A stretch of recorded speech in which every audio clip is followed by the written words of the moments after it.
Lighthouse for Life family. My name is Lindsay Laird, and I'm the PR and Development Director here at Lighthouse for Life. I wanted to get on here and just give a huge thank you to our entire community, especially our sponsors and our volunteers that help to make our Light the Fight 5K the biggest success we've had so far.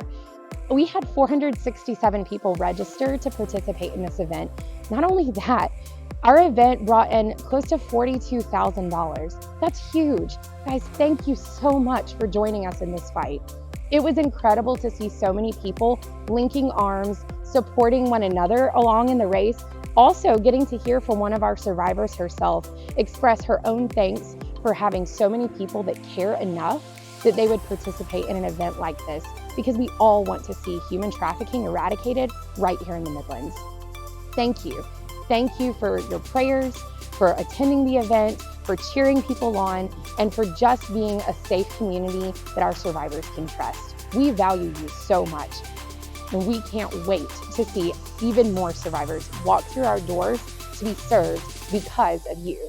That $42,000 is not going to be a waste at all. It is going to help us come alongside more and more women who need help getting out of the life, getting plugged into a local church, getting a job, having housing, just knowing even how to make a budget, go shopping, know how to create a meal plan. These are life skills that many of our survivors have not had the opportunity to develop because they've been in the life for many years. And so anytime we bring in more funding to fund our mission, really what that's doing is helping these ladies have an entirely new narrative. That's really what it's all about. Nothing is about numbers. It's all about lives. And so yes, we're so grateful for those 467 registrants, but what those meant to us is that each and every one of those people that registered cares about this mission. Thank you from the bottom of our hearts for caring. We can't wait to see how many more people's lives are going to be impacted because of the opening of the harbor, which, by the way, is going to be really soon.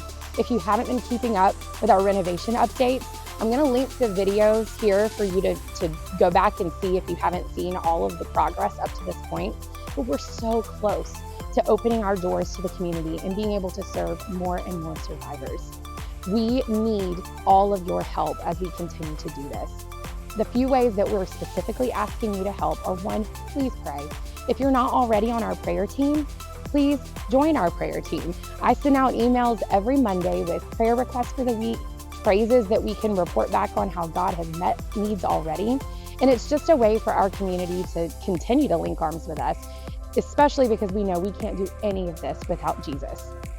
Second, we need volunteers at the harbor. So we are going to be specifically looking for females that can come in and be what we're calling deck monitors. If you haven't noticed, we have a little bit of a nautical theme going on.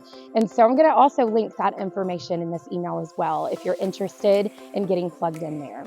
We also need church groups that will commit to providing some needed like paper products and meals and regular items that we're going to need at the harbor. And so we want to have different church groups that will say, hey, we'll own these items, and as you need them, we'll replenish them for you. That information is also below. And lastly, of course, we continue to need your financial support. If you haven't heard already, we have our monthly partner program called Lamplighters. What that means, if you become a lamplighter, is that we can be this structure of the lighthouse all day long, but without people who are actually faithfully lighting the light for us to shine into the darkness, we're just a structure. We have this building, the harbor, that has been renovated. We have Charis Home, our safe house for minors that have come out of the life. We have our admin office. All of these are wonderful pieces of property, and we're grateful for them. We're grateful that the Lord provided them, that we've had so many come alongside us to be able to get them open. But in order to remain open and actually have those places operating as a place for services for our survivors, we need continued financial help.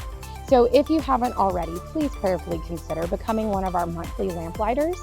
You can choose whatever amount you want to be a monthly partner with. That just allows us to be able to know what we can depend on month to month and essentially serve more survivors. So thank you for considering. Thank you for staying in touch with us. Thank you for caring about this mission. Thank you for being a community that our survivors are proud to be a part of.